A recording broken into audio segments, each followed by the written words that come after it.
car. Hi, my name is Nicholas Lee from the X-Files. Join me for my virtual fan event, my first ever, on October 2nd. Take this. Your compass? So I don't get lost. A family always needs to be able to find one another. I'm going to be doing a Q&A that's going to be streaming live to Facebook and to YouTube at 4 p.m. Eastern. Boo-hoo. Cry me a river, you Nancy. Tell me, are all hunters as soft as you in the future? Everybody loses everybody, and then one day, boom, your number's up. But at least you're making a difference. And following the Q&A, you can meet me on Zoom for a one-on-one video chat. You know, one of my favorite things about going and doing these events around the world and in different places is not only going to see these great places and to travel, because I love to travel, but also to meet the fans and talk to people and hear what they have to say and have them tell me what's going on in their lives, and we share in a conversation. So, what do you know about fair or right? Krychek, you're a coward. I could have killed you so many times, Molly. You gotta know that. And autographs and video greetings will also be available, so you'll have that option as well. Sir, if I can recommend something, you'll see that I've outlined several countermeasures. What about Scully? Reassigning them to other sections seems only to have strengthened their determination. Scully's a problem. A much larger problem than you described. I'm looking forward to seeing everybody that joins in, and looking forward to having a chat with all of you. Okay, hope everybody's well and safe and content, and I'll see you on October 2nd.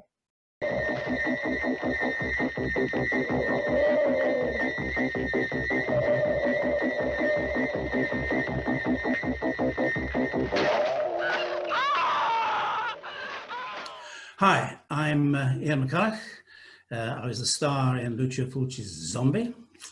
And what I was hoping was that you would join me for a digital fan event on October the 3rd. And I'll be doing a Q&A your time over there in the States of 4 p.m. EST. And that is going to stream live on Facebook.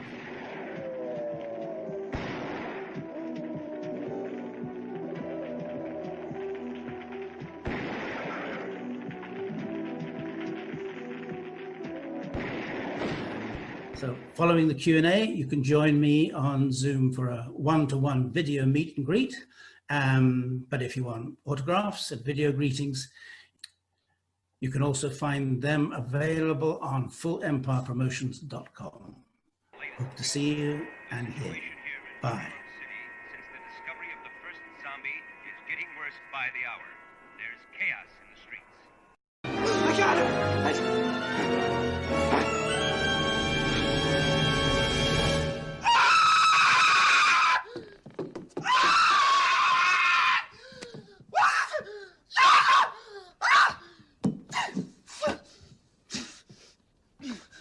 What are you doing, Marv? Harry, don't move. Marv? Don't. Marv, what are you doing? Marv. Did I get him? Did I get him? Where is it? Where is it? Yeah, never mind it, you get it. How do you like it, huh? You jerk! Get the cake for him. Get the cake. What kind of a host invites you to his house for the weekend and dies on you? I don't know.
Hey everyone, welcome to another Full Empire Promotions live event.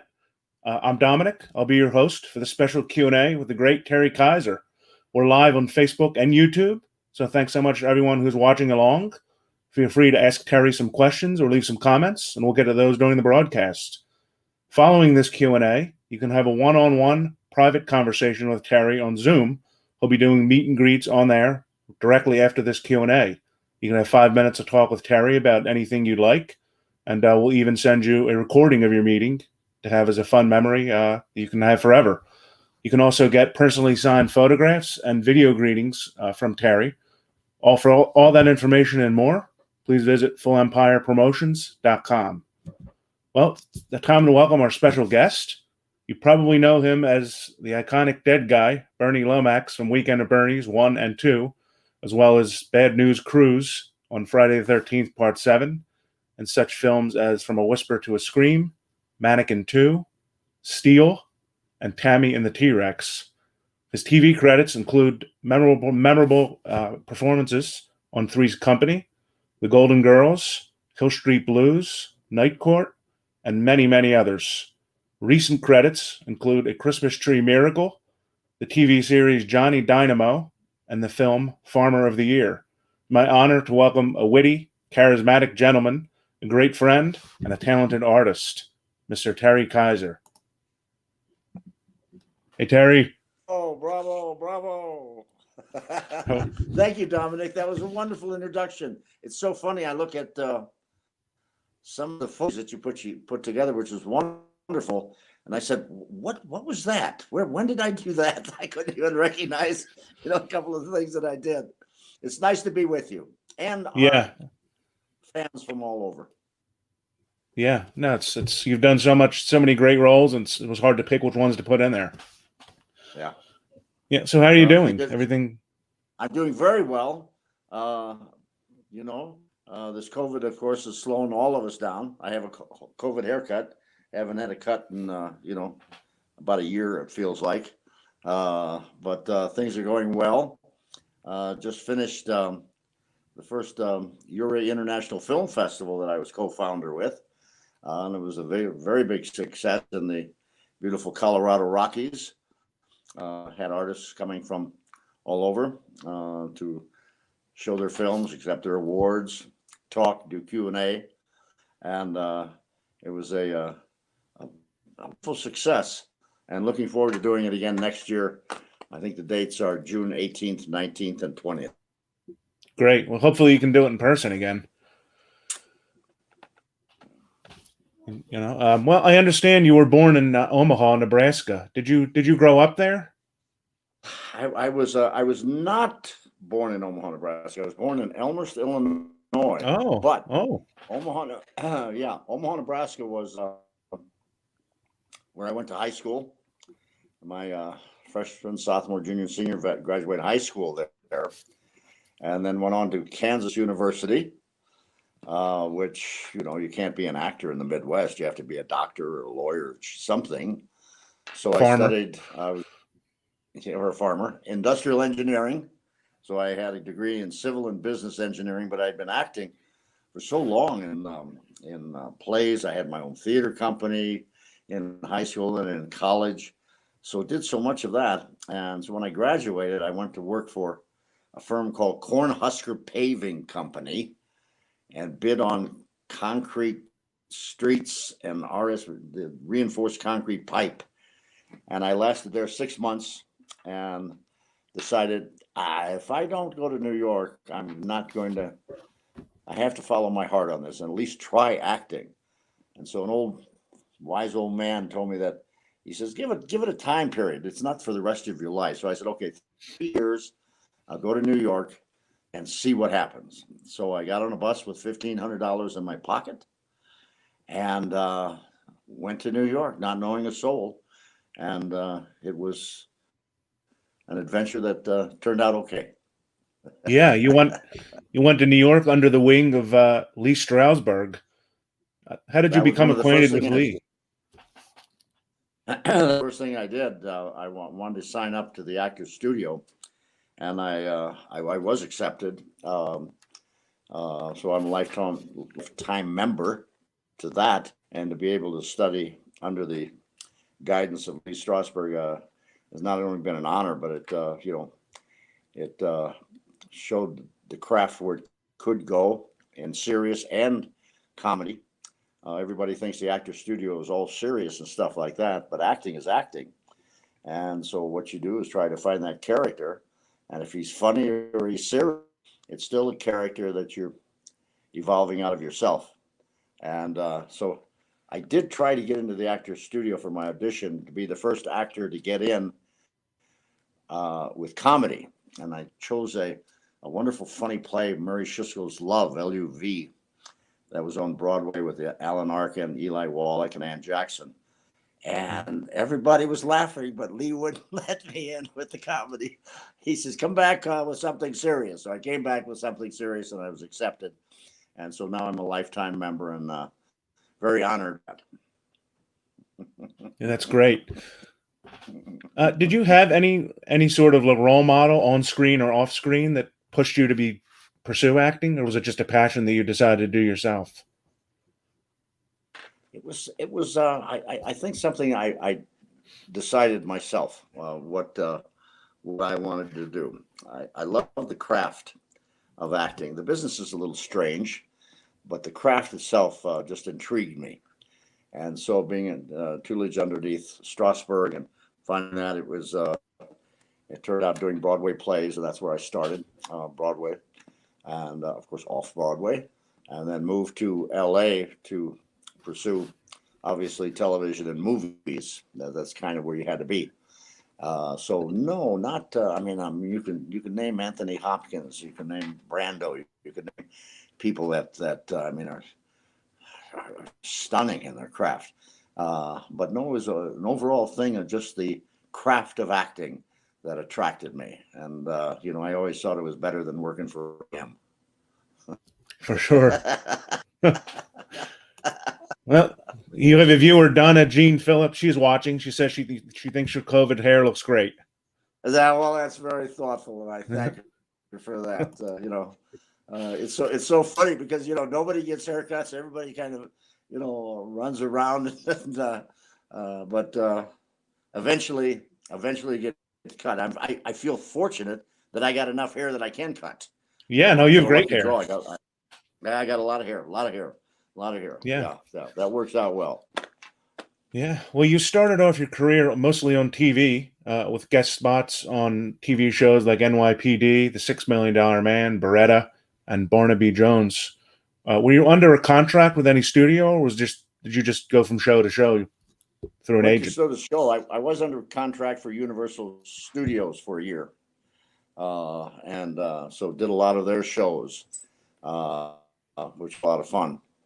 And had a little bungalow on the lot of Universal, which one always takes advantage of after tours are done and everything else. And you go there and kind of walk around at night in the back lots of Universal. And as long as you're carrying something like a script or something in your hand, nobody stops you. It's 1 o'clock in the morning, and all of a sudden here comes a security guard, and you just have the script in your hand and start talking. Well, if we could shoot it, and it could come over, and then they just leave you alone.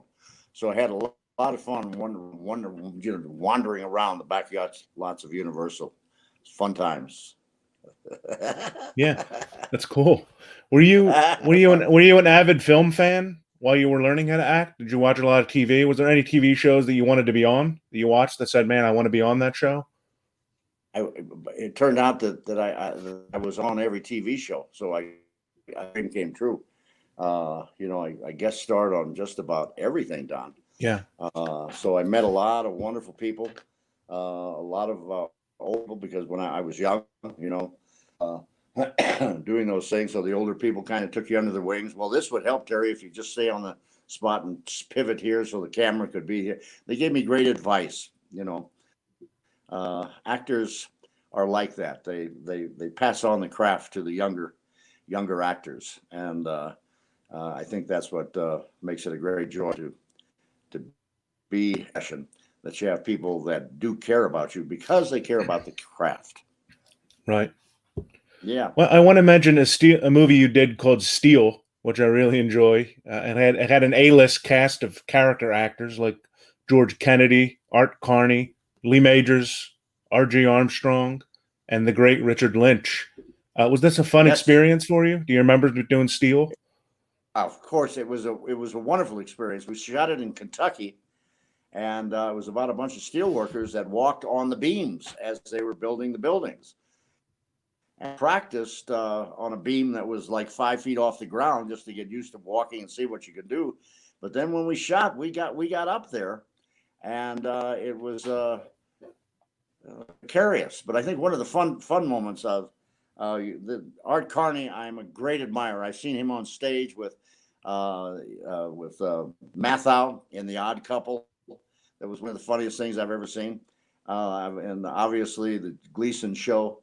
But to work with him, and I would never, ever do the old, how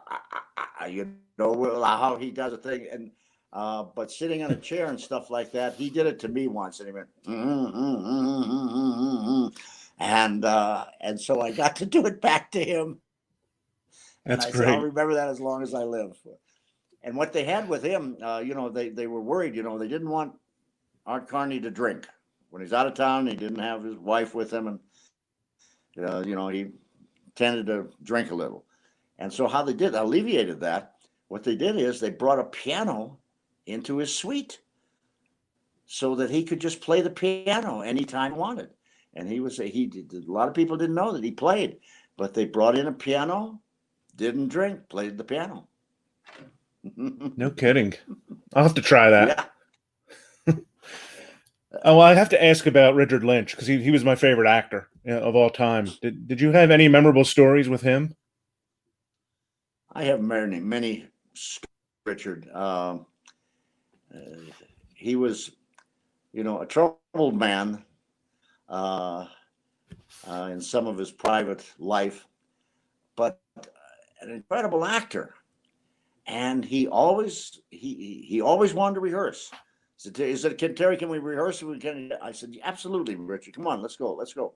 And one of the things that happened on the movie Steel, we were shooting, and you've heard of how these steel workers sometimes freeze up while they're walking the beams.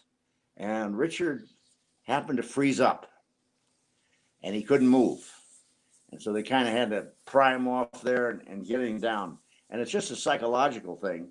And that's when Richard and I took a walk for a couple of miles and started talking. And I'll always remember that walk because he was frightened at the time.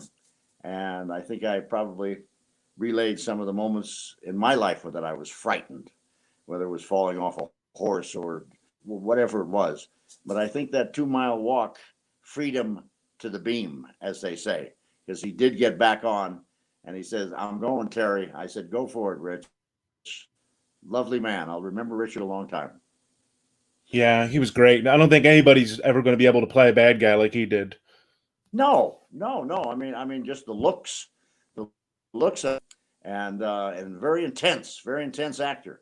If you all of a sudden touch him or something like that, what? Boy, you could just see the things coming out of him. But that's what made him great. That's what made him a wonderful performer. Yep. Well, anybody watching, if you're interested in that film Steel, I highly recommend it. You can watch it on Amazon Prime. Great film.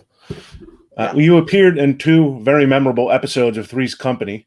I believe those 2 were the 2 most watched episodes of the show.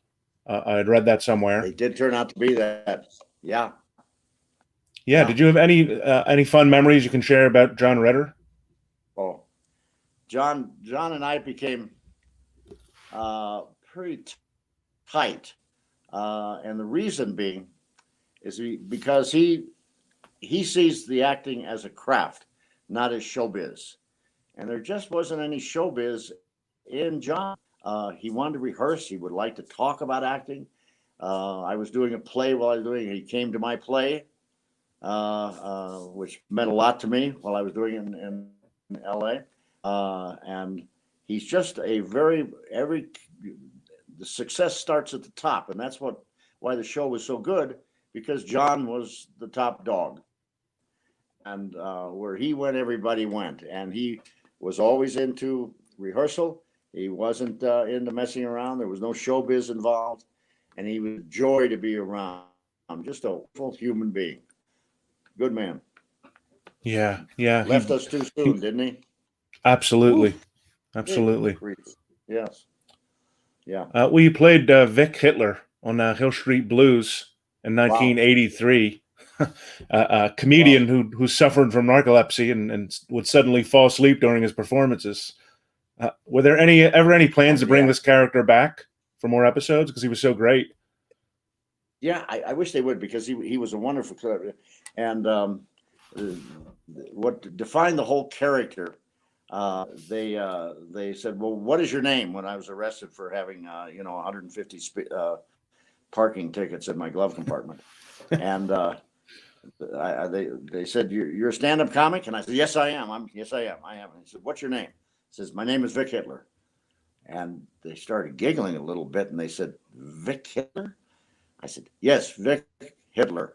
And they said, well, did you ever think of changing your name if you're a stand-up comic? And there was this hesitation in the character, and he thought about it, and then he just looked at him and, why? And I think that kind of just defined who this guy was. He was very naive, and he just had narcolepsy, so he fell asleep in his comedy act, and he couldn't figure out why he wasn't more successful. A wonderful role to play, and obviously on Hill Street Blues, the acting force that surrounded you was delicious. So I think it was a four-part episode that we did that character, and that was a good ride. That was fun. Did you have to audition for that? Do you remember having to act like you were falling asleep for an audition? I didn't do that, but I did try to figure out how the heck, as an actor, how does somebody fall asleep when he's on stage? And instead of being, the cliche with it, and just, I'm asleep. And I used the lights that were shining on him and stuff like this that kind of made me a little dizzy and disorientated. And I kept talking the comedy thing, but these lights were just disorientating me. And all of a sudden I was asleep. And but that's like an actor. That's how an actor makes choices with things. So it's real. And that's what it did. It was just these lights just eventually just dizzied me out and made me sleep. And they'd wake me up, and I didn't even know I was asleep. Yes, sir. Okay, now what we have it. I kept going again. Did you hear this whole phenomena, Dominic, about Tammy and the T-Rex? Yeah. I was going to mention that one. Yeah. Oh my golly. Well, they just that a long time. Huh? No, I was going to say they just did a restoration. They put a nice Blu-ray release out. They restored the film, and it looks beautiful. But man, what a crazy character! Well, that came out and stuff like that, and they redid this thing and recut the thing, and all of a sudden it became this phenomenon. And none of the original actors have made a dime off of that. I don't know why Screen Actors Guild hasn't stood up for us. They were not getting any money from it, and these guys are making a fortune. You see it all over the place. HBO running the Blu-ray, you say now, and the Screen Actors Guild is not standing up for us. I'm very disappointed about that. We pay dues. All the years that I've been in the business and stuff like this, an upstanding Screen Actors Guild member, and they kind of ditched us on this one, and I don't know why. But we're not getting any money, and these guys are making a fortune off this film. Yeah, it's very strange. It must have something to do with the producer, of the film. He must be. I don't know, Dominic. I don't know. Wow. Yeah. But it's definitely a crazy film. A mad scientist putting a human brain in a mechanical Tyrannosaurus Rex. You probably read that script and you probably read that script and thought, "What the hell am I doing?" Well, back when we did it and stuff like this, the director, somebody gave him a head of a dinosaur Rex, and they said, "Do you want to make a film on this?" He says, "Give me that." So that's how the film came about. He had the head, and he made a movie around this head that somebody gave him.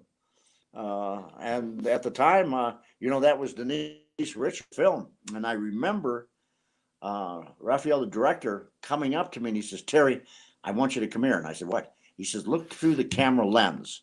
And he was setting up a shot with Denise Richards. And he says, "Terry, that's the most beautiful woman I've seen on screen. Look at this." And this was her first movie.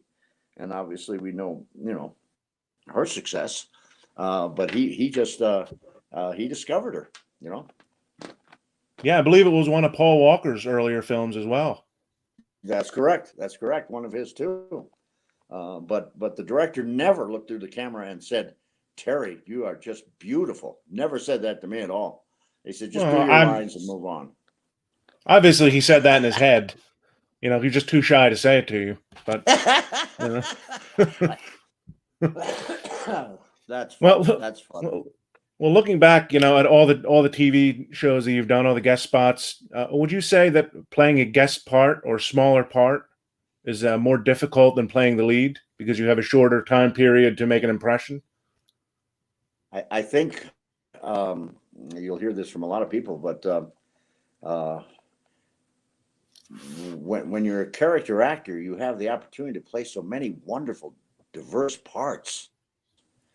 I have a good friend, Lee Majors, and he's played, 2 parts in his life, and he's always been very jealous of that. He says, you get these meaty parts. I said, "But you're making all the money."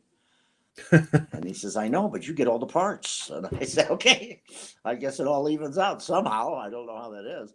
But I think with character actors, you get these wonderful parts that you really stretch for and look at and dig into. So I feel very lucky to have done so many 200 parts, something like that. It's been quite fun. Quite fun. Right. Well, of course, I have to mention in 1988, you went camping, to Camp Crystal Lake. You played the villain, Dr. Cruz, in Friday the 13th, Part 7, The New Blood. Do you remember much about filming this part and why you accepted the part? Yeah, I remember nothing about it. No, Bad News Cruise. All I remember, they offered me the part, and I said, "Sure." And so we were down in a swamp in Alabama, someplace, and so it was all shooting at 6:00 at night. You would drive to the swamp, be driven to the swamp. Your dressing room trailer was in a swamp, and they had a snake wrangler and an alligator wrangler that was just around the dressing room, so no snakes or alligators would sneak up on you. And you shot until 6:00 in the morning. So there was no activity. There was no "let's go have a drink after we were done shooting, after dinner." There was no activity, no social life whatsoever. And all the people were so nice. But that's why I don't remember anything, because I didn't do anything except that. I didn't have a drink. I didn't know where I was. All I knew was that they put me in a car, and I opened the door from the car, and there I was in a swamp with my dressing room. So yeah, those are the memories of that thing. But what I do have to say is the fans of horror films are incredible, dedicated fans.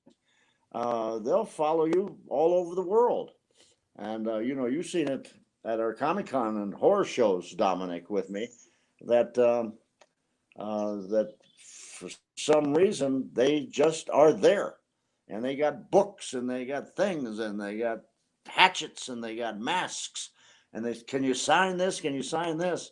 And they're just very dedicated fans, and just real wonderful to the actor. They really like actors. Yeah, you found absolutely. that too, haven't you? Yes. Yeah. Well, I'm one of them, So Yeah. Do you, for Friday the 13th, do you think, since it was such a great villain, was that one of the things that made you want the part? Did you get to play the bad guy?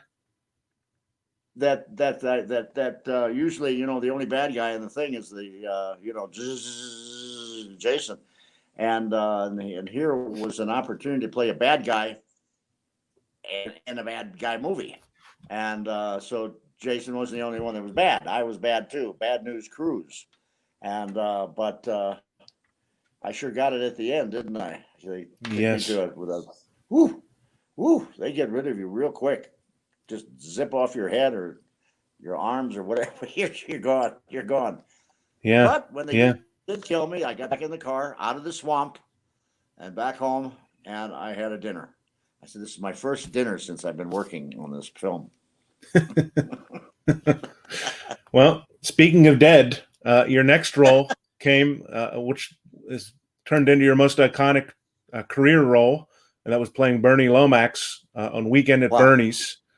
Did you ever think playing a dead guy would be your most popular credit? Wow. Yeah. Parts I take now, I said he has to live. If he dies, I don't take it. That was. Do you remember your audition? Yes, I do. They wanted me. They wanted me an audition for the part, and when they did, I'd been in a little motor accident, so my head up here was shaved. I had to shave it because I had like 8 stitches in my head.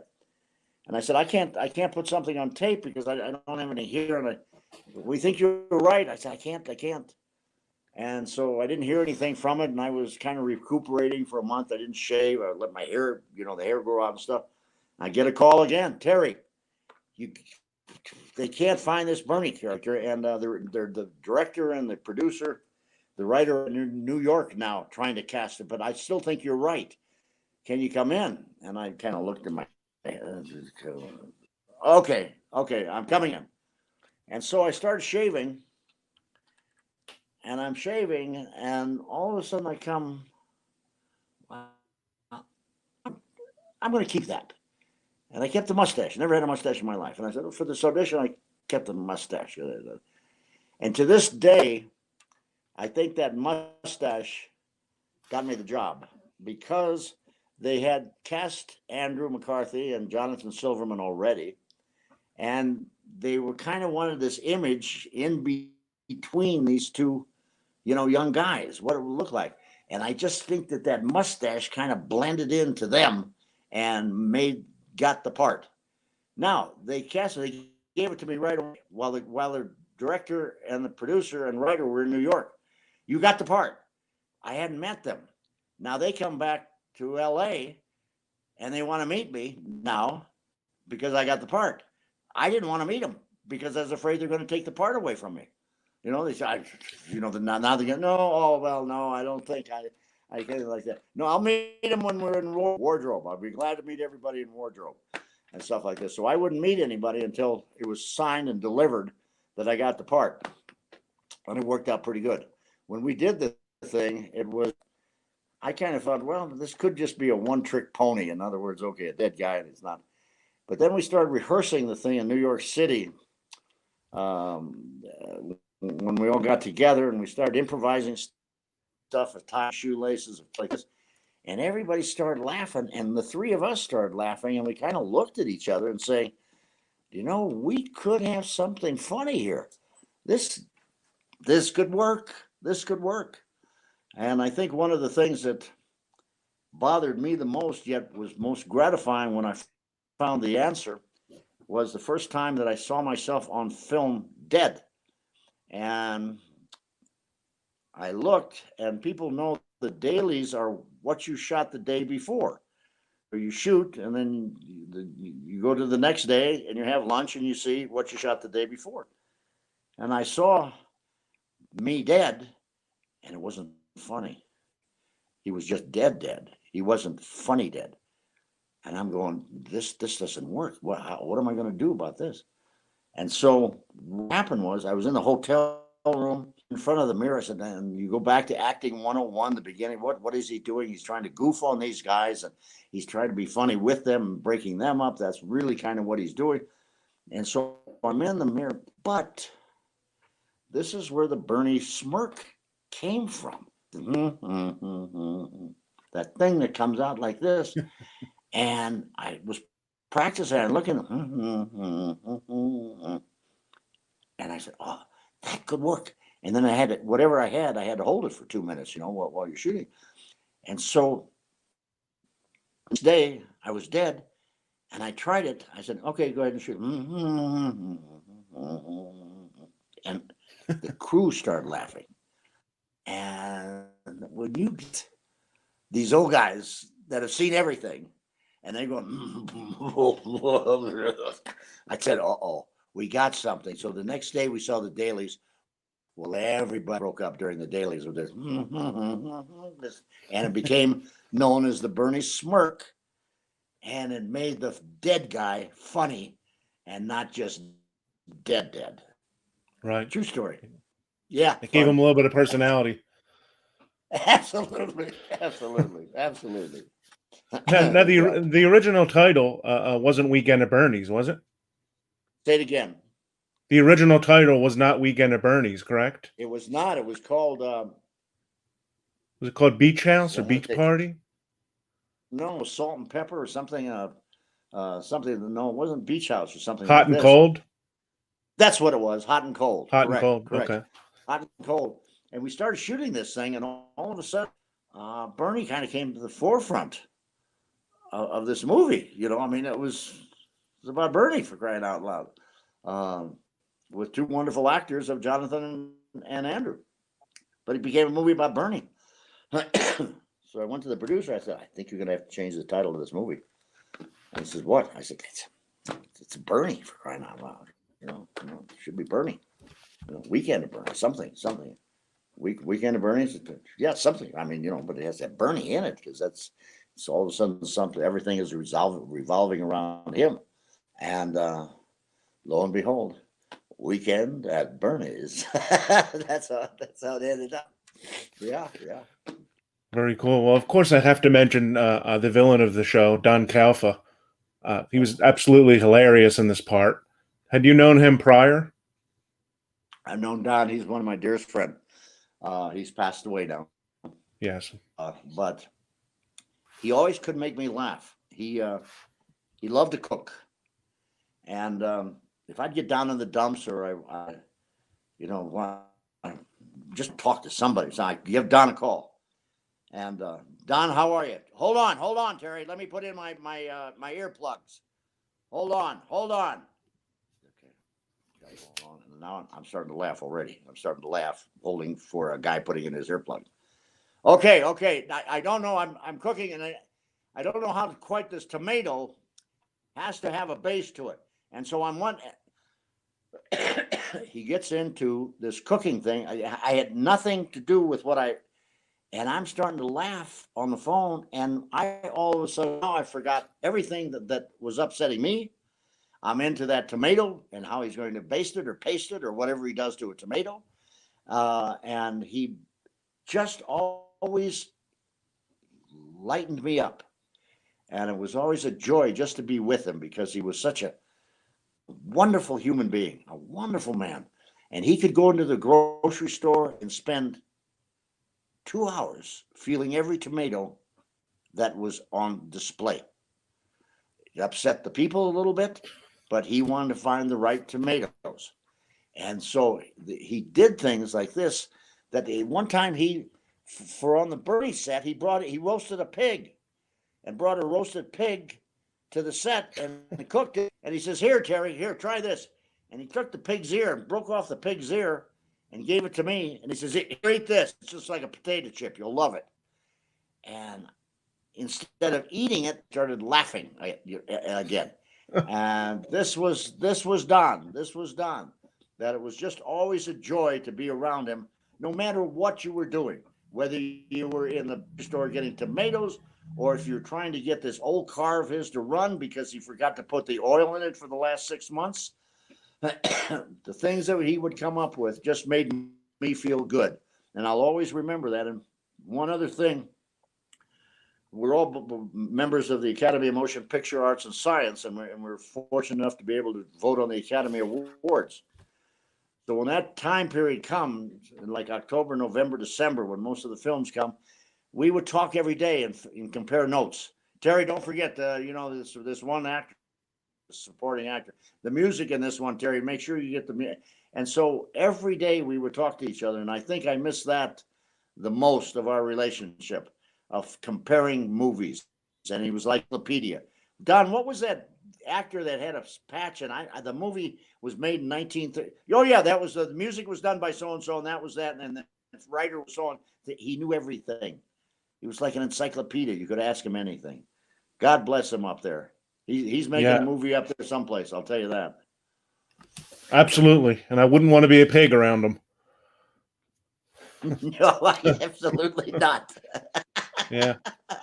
And, well, I do want to mention the premiere. Do you remember the premiere of Weekend at Bernie's? The reactions people had. Did you know it was a hit when you saw the premiere? Yeah. It filled up, and it was a young audience and stuff like this. It was the first preview that we were having of the thing. So we kind of snuck in the back of the theater and stuff like this. And I was sitting next to Jonathan. I don't know, Andrew was someplace in the universe, but not there. And you started hearing the laughter of this thing happening. And it's built and built and built.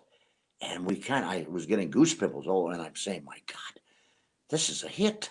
These people are laughing like crazy. Now, before that, they had a trailer, and it was the opening of Star Wars. And our trailer was going to be in the theater when Star Wars was opening. And so they let us into this theater. The lines on the block, Star Wars, I don't know what episode, obviously what episode. And so we sat down and all of a sudden they opened the doors. Wow, all these people running, saying there, Star Wars, come on, thing. Lights go down and stuff, and all of a sudden a preview comes on of a movie. Whoa, come on, Star Wars, let's go Star Wars. And all of a sudden our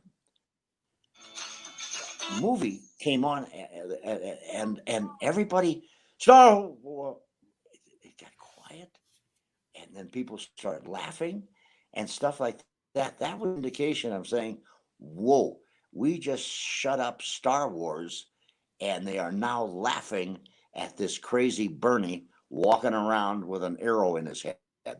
And that was the first that we saw, yep, this is going to be a hit. This is going to be a hit. And that's a fun thing to have for an actor. Oh, my golly. To be in a hit, that's pretty cool. Yeah, I guess you can say he killed it. They killed it. Well, in between Weekend at Bernie's 1 and 2, you did memorable performances on the Carol Burnett Show, as well as the Golden Girls, both classic TV shows and iconic actresses. And do you have any special stories from working with the Golden Girls? Did all four of them get along? And a person became a good friend of mine was B. Arthur. And B. Arthur, I would come on the set and she'd start laughing. I made her laugh for some reason. All of a sudden, I remember one night that we were at the Comedy Store, and she comes in with a bunch of people. I was already there, and she looked at me, she saw me, and she pointed, and she started laughing.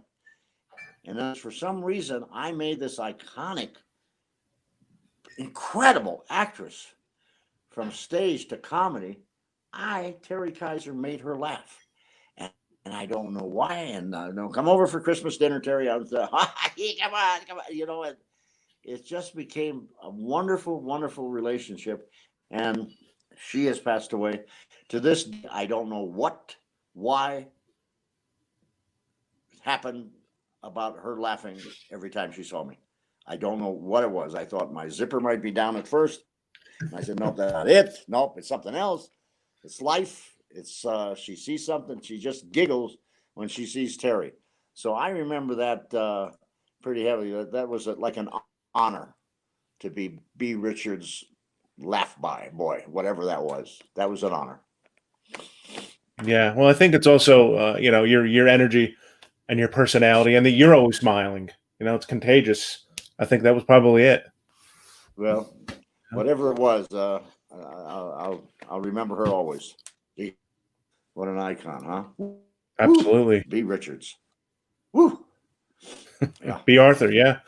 Well, Weekend at Bernie's 2 came 4 or 5 years after the original. Were you surprised that this was going to be a sequel? I got a call Sunday morning from the producer, Victor Dre. Come over to my house right now. I said, Victor's 10 o'clock Sunday morning. He said, Terry, get over to the house right now. I'm on my way. I get over there. The writer, Robert Klein, is there. And Victor Dre says, sit down. So we sit down. He says, I got the money for the second Bernie. And what? You got the money for? Are you kidding me? Oh my gosh, we're gonna hold up these people. This is wonderful. He said, where do you want it? Where should we shoot? I said, someplace where I can take my shoes off and go in the water and it's warm. Something like that. And that's how the Bernie 2 came about. My golly, on the islands. What a place to shoot. You're making money, you're eating good. Lovely ladies around every place. I mean, it was just joy to do that that second one. And nothing but fond memories, Dom, on that one. Right. Yeah, good time. Yeah. Now, it was a different director. It wasn't Ted Kochev who directed the original film. Why did they change directors? I think Robert Klein, the writer, got a little bit I'm going to direct syndrome and didn't bring Ted back. Wow. I'm sure that had something to do with it. Yeah. And as far as the Bernie dance, it has millions of views on YouTube. The iconic Bernie dance. Was that in the script, or was that something that you sort of came up with? No, that was just him, learning how to walk and stuff like that. That's how the thing started. He's put the head and going back and forth, and this came like 15 years later after the movie, and all of a sudden, people are saying, Terry, they're doing this dance. They're calling it the Bernie dance. And I said, what? What are you talking about? I said, what's the Bernie dance? He says, when you move, they're doing that in nightclubs all over the place and in college campuses. They're doing the Bernie dance. And all of a sudden it became a phenomena all over in nightclubs, in college campuses, every place you turn, and they're doing the Bernie dance. And they're also doing it in sports. All of a sudden, they called me and said, "Can you come out and throw out the opening pitch for the Oakland A's? They're playing Kansas City." And I said, "Throw out an opening pitch? Are you kidding me? That's a actor's dream. What a bucket list!" So they flew me out there and stuff like this, and I started. They said, "What are you going to do?" I said, "Well, just play this music." And they started this music and stuff like this, and I laid down on the mound, and my butt started going up and down like this. Well, the fans started getting crazy, and all of a sudden Bernie's on to take it, and he's getting up, and he's getting up and ready, and all of a sudden I threw that ball, and then just ran to home plate and jumped on the umpire. I mean, jumped on the catcher, just like that. What a fun time that was! And doing the guy would hit a home run. After the home run, he'd do the Bernie dance, and that's how the Oakland A's flew me out there to help them win the pennant. Wow, that's great. That's great. That's fun. That was fun. Yeah. Yes. Yeah. If they ever come back with a Weekend at Bernie's 3, would you be up for it? I wrote a Bernie's 3 too, with two friends, called Bernie Does Extreme Sports. And it was funnier than hell. Very funny. I mean, it was, and good script. I mean, it wasn't as sticky. It was a good script with these two other writers. One way I met it on the Carol Burnett show, but he was also a concert pianist. So he had a great sense of form, of structure. And so we wrote this thing, and it was funnier than hell. And MGM would not give us the rights for the film. Anything IBM saying it doesn't, you're going to get half the money what we make. It doesn't cost you any money to make just give it to us. They'd say absolutely go, and not MGM. They know that's in our library, and can't do that. And then what a shame. It was a and very they funny didn't. script. Wow, and they didn't want to buy the script Bernie to make it does themselves extreme either. Sports. Yeah. Well, maybe someday we'll get something, TV series or Never something. Never know. Yeah. Well, your recent work included a really good Christmas film called A Christmas Tree Miracle. It's a feel-good Hallmark type film. You had a lot of scenes in this with the lead child actress. Do you work well with kid actors, or do you find it to be a challenge? No, I find it fun. This movie's played every Christmas. It's a wonderful movie. It's very Christmas, a wonderful movie to watch, and it's played every Christmas all over the place and stuff like this. And I play this guy that just sells Christmas trees and not sells them, but has a Christmas tree farm and gives them away and he's little little screwed up in the head a little bit, but he loves life. He's fun. And with kids and stuff like this, I find it and the challenge is not the word. I mean, to be able to work with them, because I put themselves on their level, and not an adult child, and it's really fun to explore that as an actor, of just letting go and having lunch with her and talking about dogs and things, and then working with her and things like this. And she was a wonderful first-time actress, and oh my golly, oh, was she good. But the audience should check that film out, The Christmas Tree Miracle, when it comes on Christmas time, because it's a good feel-good film for a family. Yeah, it is. Yeah, it is. If you're interested in checking that out, Christmas Tree Miracle, you can watch that on Amazon Prime. And it's I think it's different from Hallmark movies because it's more based in reality. It's about real world problems, and everything's not bright and cheery. It's more kind of realistic. And So at the end, it makes you feel good. Absolutely. Absolutely. But the Hallmark movies, everybody has mansions, and everybody's, wears scarves, and everything's cheerful. So, well, do you have anything else coming out, Terry, that you'd want to mention? Anything in the works, or anything new that we can look for? It was real fun. I just did a musical on stage. It was real fun. Ticket to Nashville, kind of based on Brad Paisley's life and stuff like that. That was joy to sing, which I can't sing, yet I sang and had a 5-minute song and danced with a broom and got a standing ovation. So that was kind of fun to talk about a combination of that. It was fun. And I just finished up. I have a little ranch up here in Colorado, like 47 acres, and it's in Ouray, Colorado, and they have this Wright Opera House, and we just finished our first Ouray International Film Festival, and it was a huge success. We had people that were coming from Telluride and said, "Terry, this has the class of Telluride," and what's attracting so many people is everybody knows Telluride, everybody knows Sundance Film Festival and the Toronto Film Festival, the big ones. But people all of a sudden saw the class that we were giving this festival, and it attracted people that want to help out, like the new guys on the block. In other words, the new festival, where artists are bringing in other artists, and it hasn't fallen into Suits running the enterprise. So it was very successful. We just finished it. Our next one will be June 18th, 19th, and 20th of next year in Ouray, Ouray, Ouray International Film Festival in Ouray, Colorado.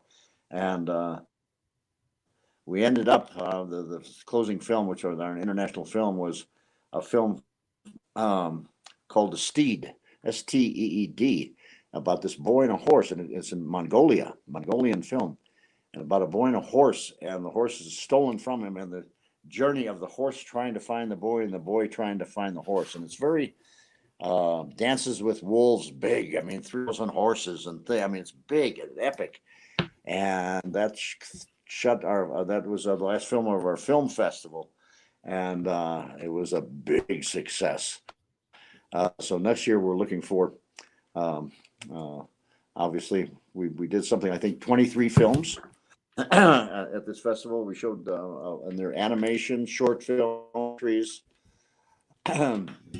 beautiful film, The Need to Grow, with this wonderful lady, Dr.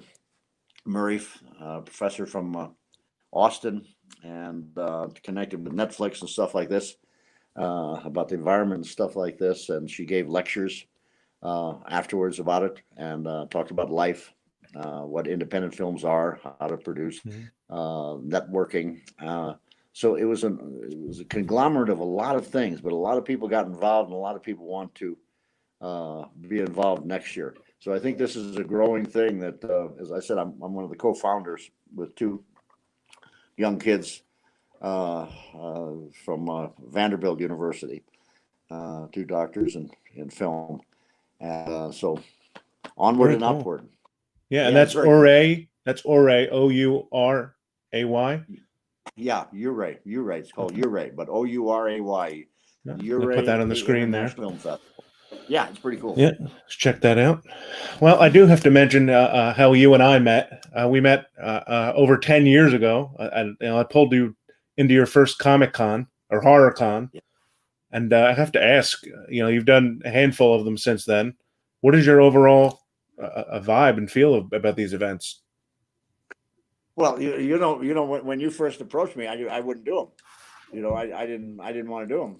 I said, no. And it's funny, my lady friend says, Terry, why don't you do them? You get the. Well, it's the first time I flew out there, wherever it was. But what attracted me to the thing was all these fans, that you have a lot of fans that are very loyal fans. And it means that you see that you've given them something. You've given them a laugh. You've given them a scare. You've given them something in their life that has propelled them forward, a good time. And that's a very good feeling. And you've seen me interacting with the fans and stuff like this, that I really enjoy being with them. And after the weekend is over, you have a little cash in your pocket, but you also have wonderful memories about these people that you have actually a craft that you love to do, that you do for you, but all of a sudden you see how it is permeated out to people around the world, and really appreciate what you've done. It's a nice feeling, Dominic. Nice. Yeah, feeling. Very, very cool. I mean, you tattooed Bernie on somebody's arm. That was something you probably. A guy came up to me and said, "Can you tattoo Bernie on my arm?" I said, "What?" He said, "Well, I got a tattoo parlor right down the thing we're doing, and just tattoo Bernie on my arm."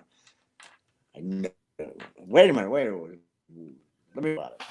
And then when you think about things like that, it's just exactly like I did a Tiger Act one time for Circus of the Stars. You think about these things, and when am I going to get an opportunity to do a Tiger Act? When am I going to get an opportunity to tattoo somebody? And so he can't. I said, "Okay, I'll do it." And so I went to his tattoo booth and I put on a mask and gloves and stuff like this. And he, okay, he gave me the needle, and I go, and the smell starts coming out of this, and I'm shaking. I'm trying to, and I'm burning, and writing this thing. I misspelled Bernie on his arm. I misspelled Bernie. How many times have I written Bernie and I misspelled it on a guy's arm that I just tattooed? Well, thank God he was happy. He goes, no, that's cool, because everybody will talk about it, that Bernie misspelled Bernie. I was crying. I was so sad. Did the thing, and yet he was so happy that it was misspelled. So that was my tattoo moment in time. I don't think I will pursue that again. Well, it makes for a fun memory. Oh boy, does it ever? Ever? And the final question I'm going to ask you, Terry. I just always like to hear the answer to this. Looking back at your career, if you could pick one actor to co-star in a film with you, and one director to direct it, who would you pick, These have to be people that are alive and that you've never worked with before. That I've never worked with before? You never worked with before. A dream actor to co-star with you and a dream director to direct the film. Wow. Well, I think the director would have to be Scorsese or Clint Eastwood or George Clooney or Penn. I think the actor would have to be Hopkins. Clooney again. I'm a big fan of Clooney's. I just what he's done as far as with his career and you know, he got a lucky draw. He's gorgeous, but he's a fine actor. I would do that, and also probably Daniel Day. I mean, that would be a good ride. Anthony Hopkins and Daniel Day, directed by Scorsese or Clint Eastwood or Penn. Yes. That would be great. That would be great. Could you try to get together for me? I'll work on that. I'll put that out there in the universe. Thank you so much. That's very thoughtful. That's very thoughtful. Yeah. Well, Terry, thanks so much for spending the time with me. It's always a joy to see you and talk to you. And I always tell everybody you're a guaranteed smile. You know, you always make everybody smile. Dominic, it's so good. It's always, you know, you and I have a wonderful relationship, and it's always good seeing you. It's always good. This COVID thing, and we're going to get through it. We're going to get through this thing. We're going to get through this presidency. We're going to get good times again and get back on the road, be able to meet the fans and have them meet you, and us having our cappuccino together. Good times are ahead for everyone, my friends. Absolutely. And if, you know, for everybody watching, thanks for watching us. And the COVID doesn't have to stop you. You can join Terry after this Q&A on Zoom, you know, for a one-on-one meet and greet, have a 5-minute chat with them and make a fun memory. Those are still available on FullEmpirePromotions.com, as well as signed pictures and video greetings and all kind of good stuff. So thanks so much, Terry. See you later. Thank you. Bye. Thanks to everybody who watched. As you see, Terry has some amazing stories. He's one of the greatest guys you can talk to. If you enjoyed this Q&A, I definitely urge you to go get your Zoom meeting with him at FullEmpirePromotions.com. And we have other events coming up. Next weekend, we'll be doing the X-Files star Nicholas Lee on Friday, Ian McCulloch, the star of Lucio Fulci's Zombie, on Saturday, and Evil Dead 2 star and soap legend Cassie DePaiva on Sunday. So we're looking forward to those. To find out all this information, please visit our site. You know it, you love it, FullEmpirePromotions.com. Thanks, everybody. Have a good weekend.